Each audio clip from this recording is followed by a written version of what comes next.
I'm glad we get to circle back and pick up from where we left off. Was it really five? Was it 5 years Bro, ago? yeah, it's been 5 years, man. That is crazy. That is wild. Yeah, man.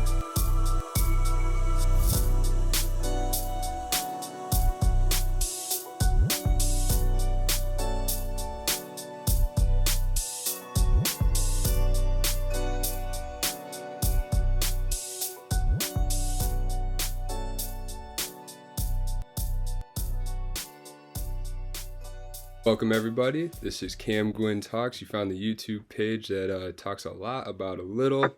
Today I got Jaypitts. He's got a new song out called Butterflies. He's got a bunch of new stuff coming out soon. So before we really get into it, how are you doing? How have you been? I've been pretty good. It's been a rough start to the year. Just organizing things, getting it together. But I always say it like this. I feel like a farmer that's just planting seeds and doesn't get to eat yet and has to wait for everything to prosper. All right. Just being patient with the process. Okay. Mm-hmm. So we originally got in contact because I was a part of a school newspaper and I was writing a piece about local artists. It was in the Metro Detroit area. So I was like, let's find some Detroit artists. I found you and I found a bunch of other people and I messaged like 6 different artists and you were the only one to message back. So I was like, this guy's cool. We had a really good conversation over email and everything, and I've been listening to your music over the past, it was 5 years ago that this happened, 2017. I've been listening to your music since then. Like, I think the newest song you had out at the time was Jesus with Dreads is when I hit you up. So Wow, you were here bare bones. yeah. Yeah, it was a while ago, but so I've been just listening to your music. We haven't talked in like 5 years. So what's it been like the past 5 years? We've had a pretty dramatic 5 year span of life. How's that been for you? Well, 5 years ago, 2017, starting there, that's when I released my first singles on Spotify, Apple Music, all that. And it was a pretty new concept at the time for artists to be able to self-release. And it was pretty impressive at that time to be able to be on those streaming platforms. But my daughter was born in August of that year. So I told myself I was doing so many different jobs. I was working in the psych ward. I've always had this connection with this nonprofit organization in my city, working with youth through a mentorship program. And then in addition to both of those, I ended up at the end of 2017, beginning of 2018, becoming randomly one of the deans of students at Mumford High School in Detroit. Yeah, I don't Wow. even. I know, right?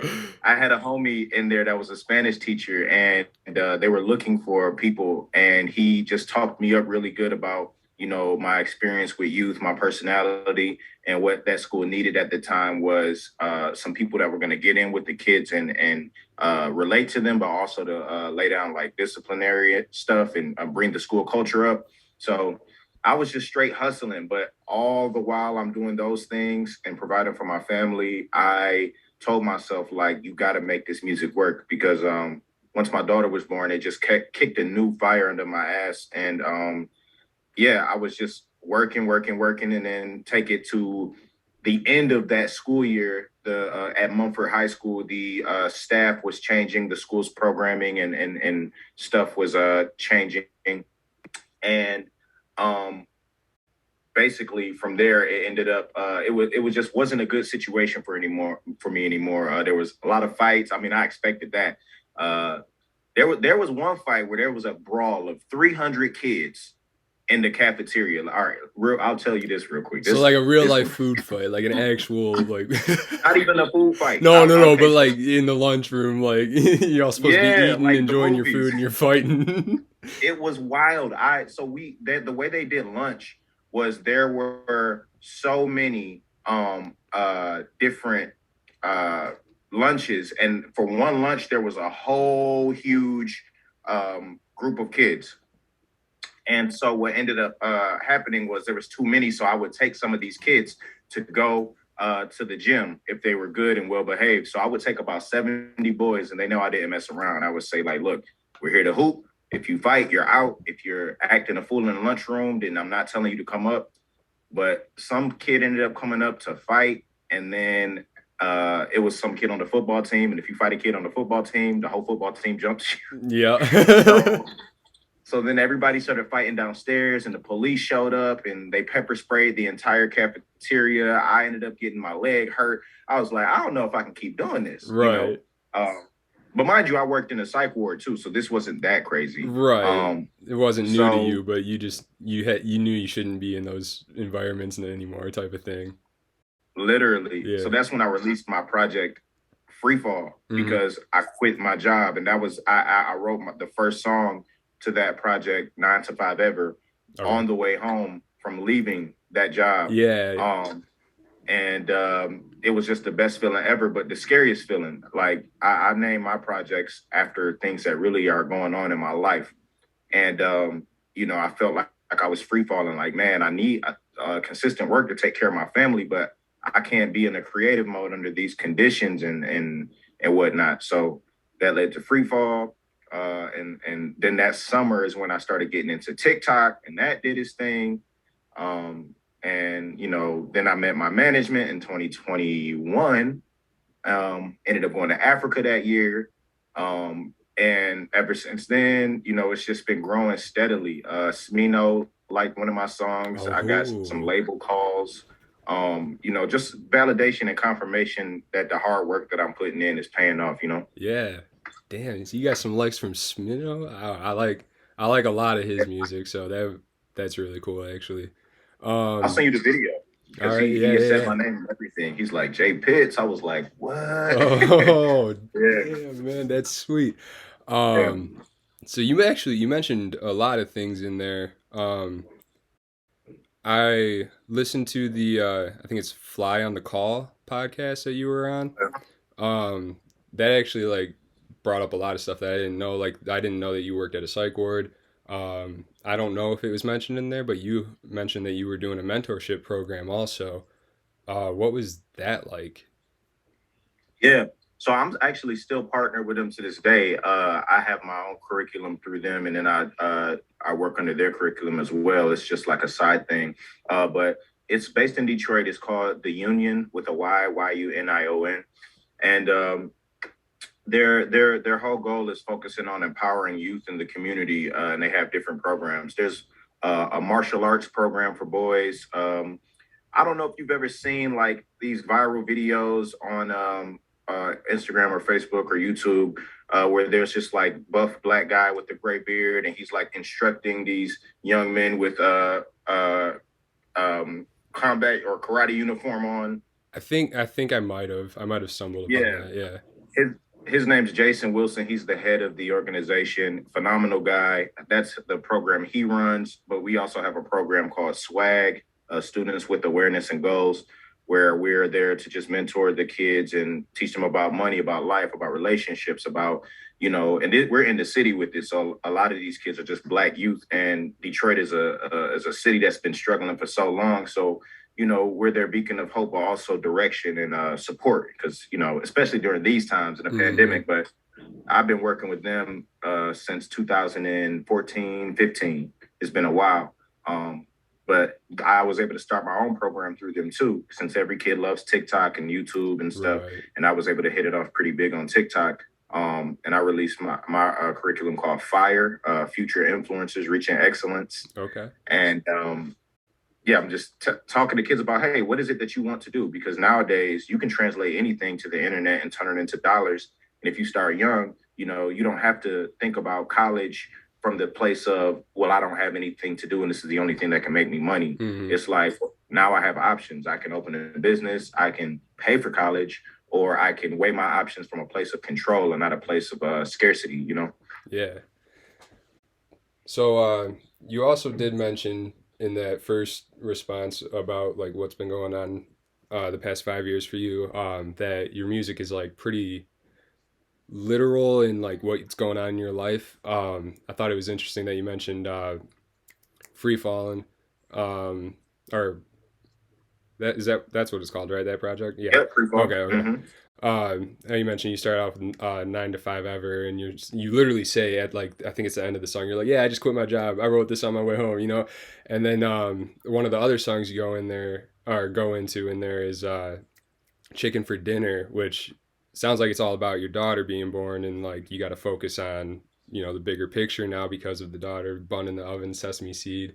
Yep. Um, so I thought that was kind of cool that you mentioned it because you can actually hear it in the music when you go through and listen to a whole project of yours. Um, Yeah. so with now that because I didn't even know that honestly that you were on TikTok until after I messaged you about this, and then your TikTok about how to what are you saying it?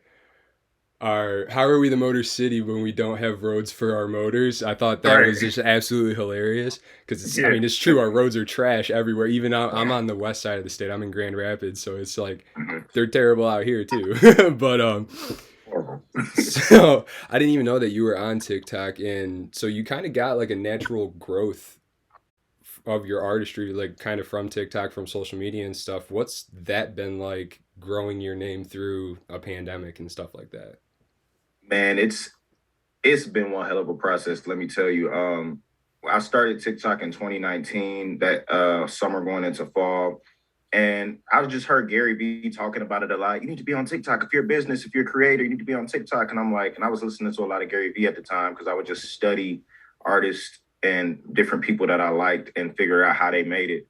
And so I tried it and I posted like some cringy skit videos. Now I'm like, you know what? Let me just try this app and see. Like, I'm like, at the time, it was still considered a kids app because they had Yeah. just transferred pretty much from like Musically to TikTok. So the demographic was still heavily populated with young kids. So I'm like, do I even have a place here? So I was one of the first. I was trying to use it like Instagram. I'm putting hashtags in the video and not realizing that Instagram they'll put the hashtag and the amount of hashtags on it will show you how many videos have been made with it. Mm. In TikTok, it shows you how many views that are under that hashtag. So Oh, okay. I'm like, I don't really know how this works. So I saw no growth after a day or two. So I was actually going to delete it, but I forgot. And it was one day where I saw that I had like 99 plus notifications over the TikTok app.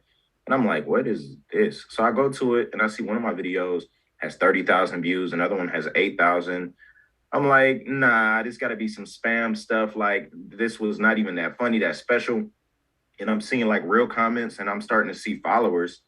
So I'm like, okay, this will be my test.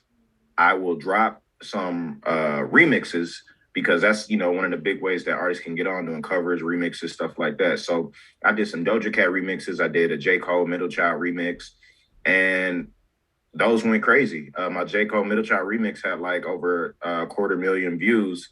And even TikTok jumped in my DMs after the Doja Cat remix on Instagram, and they're like, "Yo, the Doja Cat remix was fire. Keep it up."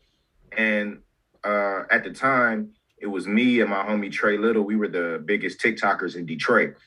And so like going into some 2020, when the pandemic hit and everything, it was kind of wild because I was just making whatever content I could, trying to figure out what TikTok what even was. And by the top of the year, I had already hit 100,000 followers.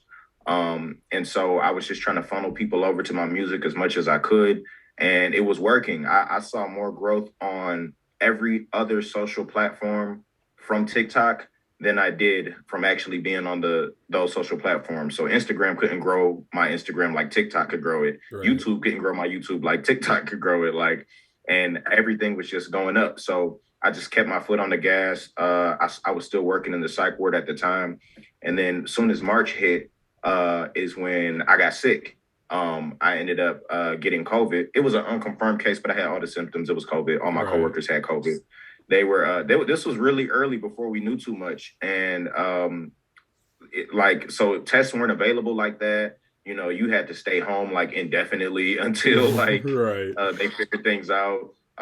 But yeah, it was a rough time, and that's when I was considering if I should go back to the workplace because I'm like, people are dying. I don't want to die. Like that's how the information we had at the time. I'm Right. like, I'm gonna die if I go back to work. So I was like, man, I got to think about this because I don't want to. I'm bringing COVID home, and now my family has to quarantine. What if I get my jeopardize my family? And I just didn't want to end up in that situation. So I took another leap and I left that job, and so I had nothing but the royalties I was getting from my music, what I had saved up, and the work that the nonprofit can offer at the time, but that was still few because the schools were all shutting down. So it was a very rough time for me and the family, and even I even ended up losing a couple family members to COVID. It was just a rough year, but I stuck it through. And that's when all the other things started happening too. Like Kobe had died in January. Mm-hmm. Then we had Ahmaud Arbery that was killed, and then we had the George Floyd situation. So, and then we had the elections going on. Like it was a lot. It was Yeah. so much. And so I was speaking out about certain things, and a lot of my views have developed, matured, heightened, changed because the media really changed from 2020 to now. It's very interesting the Yeah. climate. Yeah, no, and I totally agree with that. Like I feel weird trying to get into media and stuff like that because it's like there's so many pushing certain narratives and stuff like that. Like you got to be friendly with certain people and not certainly say certain things, and Right. I don't like that. Like the whole reason media was started was so that you could just tell the truth and let people make up their own minds on it, just hey, this is what happened. Think what you want. Literally.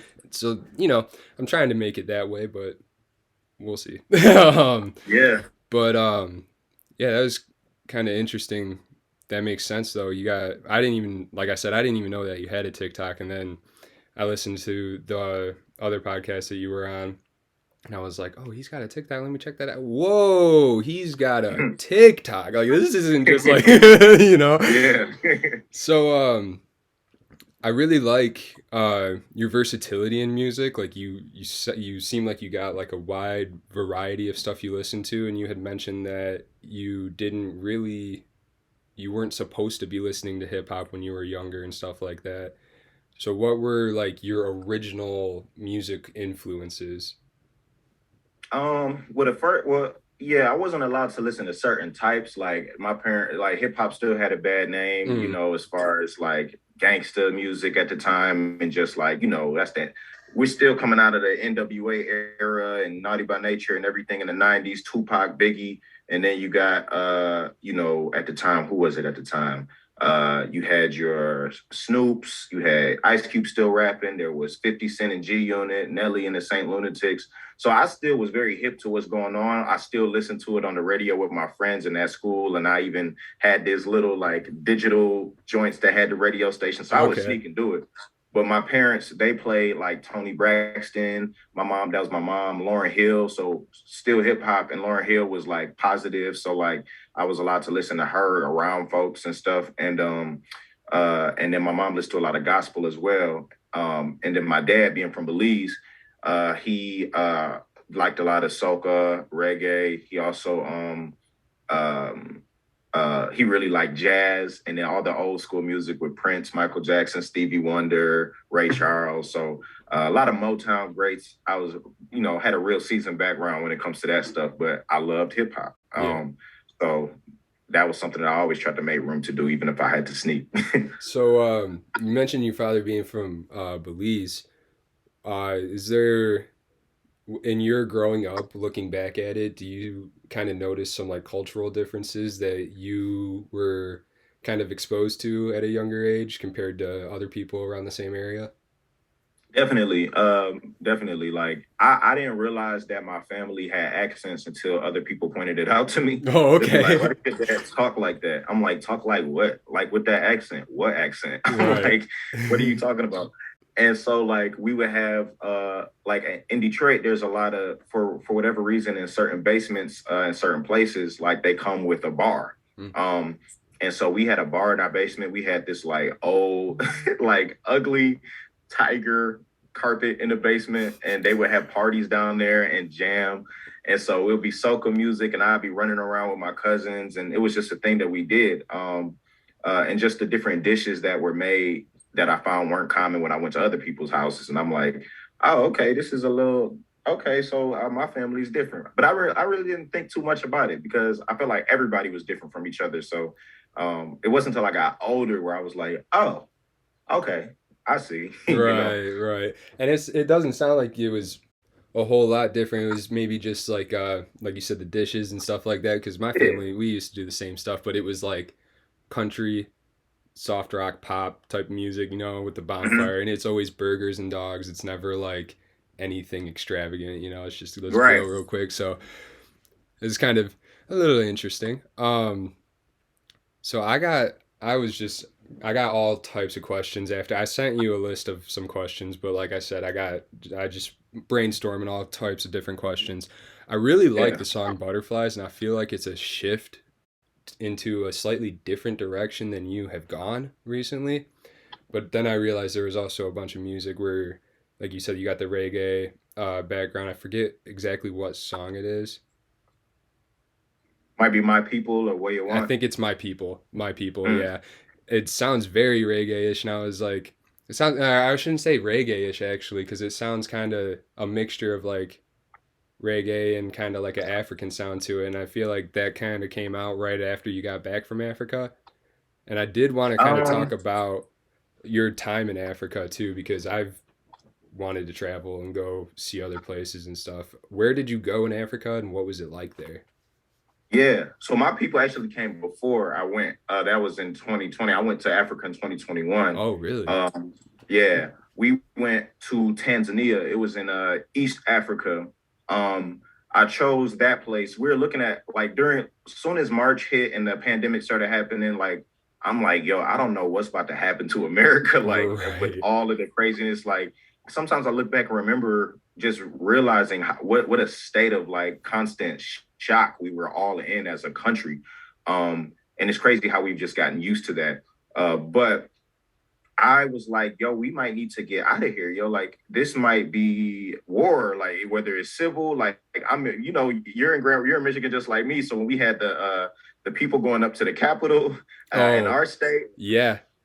yeah. So I'm like, you know what? I'm telling my wife I was doing really good at the time, like with my music, and it's still going great, better than ever. But by myself, I had gotten my stuff to over 100,000 monthly listeners, and that was doing pretty good. So I was doing research on different African countries, Gambia, Ghana, Tanzania, and we wanted to visit, but we were thinking about visiting to see if we were actually going to go stay over there for a while because the cost of living was dumb low, health just away from the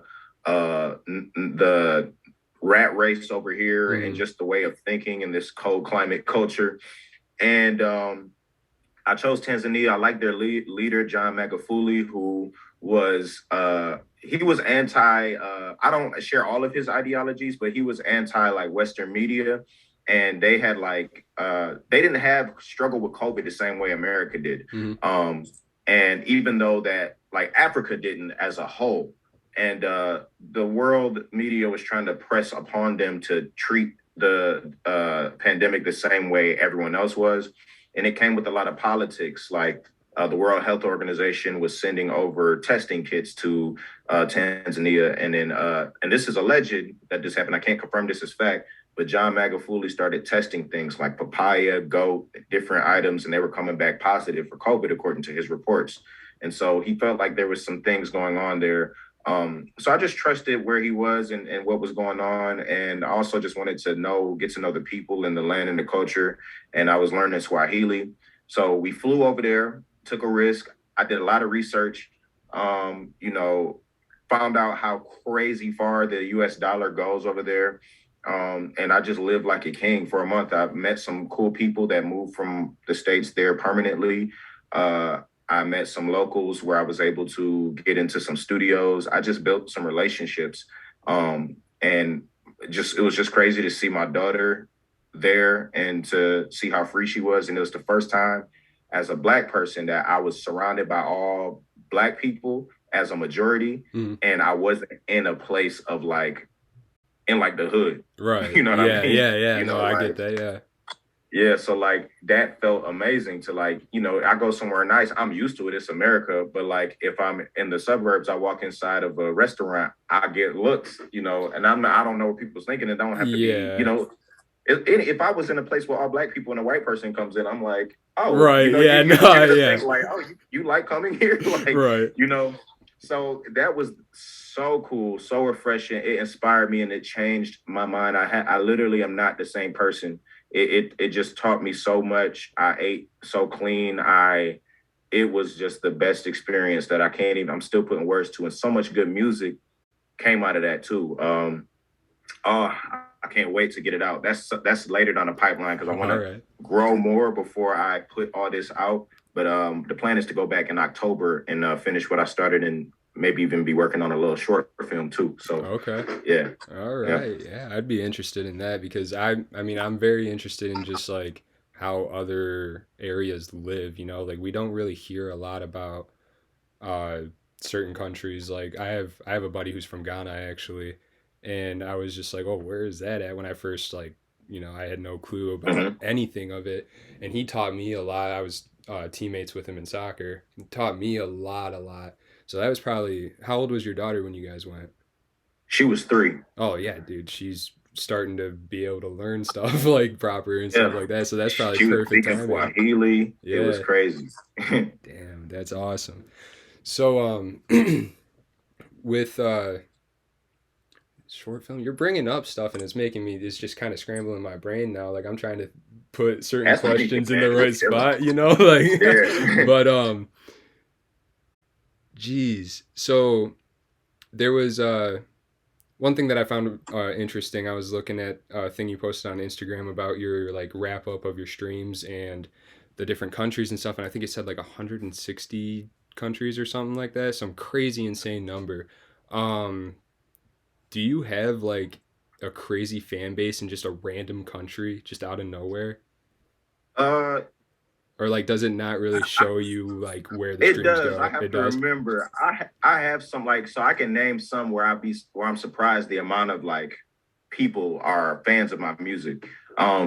Netherlands, Germany, New Zealand, Australia, um, France, and one that really surprised me was Morocco and South Korea. Wait, whoa, Yeah, really? South Korea? yeah. Yeah, that last one threw me for a loop. Netherlands threw me for a loop a little bit too. Like France, I can kind of see 'cause Hmm. some of the music you hear from there has a similar tone, type of vibe to what you do with some of your Okay, music.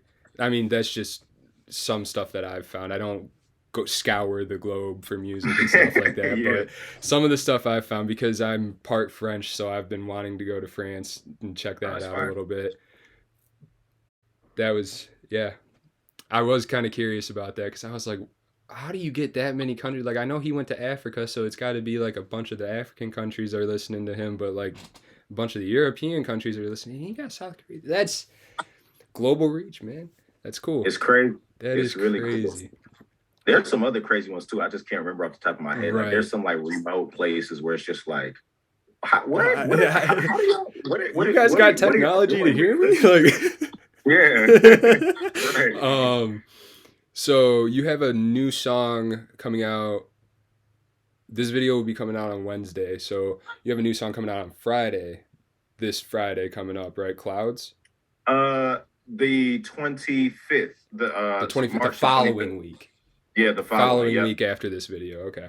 that's You've been right. posting some clips from that. That sounds very interesting. It sounds like you're getting kind of a little specific sound for this album in a way with butterflies and clouds. Like they kind of mesh together very, very well. Are you going for a specific type of sound for this album, or is it just Yeah. throwing stuff and So for sticking? this project, like it kind of the way it fell together is really cool. It's gonna be called Jay Against the Galaxy. And Bringing it's together the just whole astronaut vibe you're going with lately. All right. right. And I'm seeing a lot of people starting to do helmets and different things, and I'm like, okay, cool. So I was listening to the universe first. I'm glad I'm not biting nobody. I'm Right. just glad, Yeah, because but it's I cool to saw see. that from you a long time ago, and I am seeing like a lot Yeah. of people doing that recently too. Yeah, yeah. So it's something in the air for sure. But yeah, I wasn't intentional about the sound. I was more intentional about the message. Like I've been telling people lately, like when they're like, man, I feel like you're when they don't want to just categorize me as a rapper, I'll tell them like I feel like I'm a frequency because I'm like whatever I need to be for whatever vibe or whatever is there that resonates, I can be that. And so for Clouds and Butterflies, it's definitely more of a cinematic feel uh, because I'm taking people on this journey of escapism. And I feel like it's so relatable because everybody wanted to escape so many things during this pandemic, whatever situations they're going through as individuals. So, Butterflies definitely was a ode to that, as well as Clouds as we're ascending, lifting off. And I'm talking about leaving things, like my one bedroom apartment and just the elevation that I see myself going through as an artist and as a person. I like the way you described the sound that accompanies with these. It's like the way I describe it is like when it's playing, you can have it at like the quietest volume, but it still fills the room. Like there's a whole ambiance. You're taking us on a journey, like you said. Mm-hmm. Um, the one thing I do really like about your music is it can sound a certain way, but the messages are always positive or like a real life type of thing. With Butterflies, um, first time listening through to it, I was like, this one sounds a little darker. Like, is it the same type of vibe? What's he going for with this? But the more I listen to it, the more it's kind of like the thing I'm getting from it, at least, is like, even if the star, like you say, this seems like the stars aren't aligned, and stuff like that. Even when stuff's not aligned, like you still got to push yourself, type of thing. Is that the type of vibe you're going for with that? 100%. Yeah, cause it's so funny how the meaning of the song unfolds. I wrote it very quickly, and that's why I feel like my music and what I'm doing is bigger than me, it's larger than life. Because sometimes, I don't even end up getting the full meaning until somebody says it to me, or after the fact, as I'm listening to my own stuff and it resonates to where my life is. So with Butterflies, there's so much symbolism in there. But one of the things that can reference what you're saying is just the difficulty of just being a caterpillar. All a caterpillar knows when it's in the cocoon is that it's trapped somewhere. So that could be my stars feeling unaligned, but it doesn't seem like it makes sense. But you're becoming a new version of yourself, so you got to be okay with the process. Um, as you're sinking, as you're hoping and trying to be a certain way, and then eventually you emerge as a butterfly, and you get to be your beautiful self. Everything makes sense, and you can soar on to the next things. But you got to go through the dirt. All right, kind of like a self exploration type of thing. Yeah, All yeah. right. Well, I really appreciate this, man. But before I let you go, before I say any of the last question, I wrote down Jaypitts, Butterflies, out now. Go stream it. All your favorite streaming sites have it. Um, Before I let you go, what's a positive message that you just have for anybody, just for the people, just a random person on the street looks like they need a positive message? What would you say? What would I say? I would say you're not by yourself. Um, in America, we're very individually based. It's all about us. When I came back from Africa, they have I came back from Tanzania, they have a Swahili saying, Tuko Pamoja, which means we are together. And I experienced that while I was there. Even when I was in an Uber and the car broke down, it wasn't, oh, I have to figure this out, or the driver didn't do that. He talked to some random people. I paid them what was equivalent to like 80 cents, and they were pushing a car, six of them together. Another person joined in. Somebody found somebody with jumper cables, jumped it back up, and we hit the road. And then everybody was good. And in America, I see people's cars broke down all the time. But the way our society's set up, it's not as easy for us to stop and help each other. So sometimes you just got to realize you're not by yourself, and that whatever your struggles are, more than likely somebody's going through the same thing. And sometimes just having that thought might allow you to keep pushing or to reach out to people to not be lonely. Yeah. All right. What was that saying again? Tuko Pomoja. Tuko Pomoja. Hmm. I like it. All right, man. I really appreciate this, and we'll have to do this again sometime. This was a lot of fun. Most definitely, man. I'm holding you down, so we'll keep checking in as we elevate. All right, sounds great, man. Thank you. All right, brother.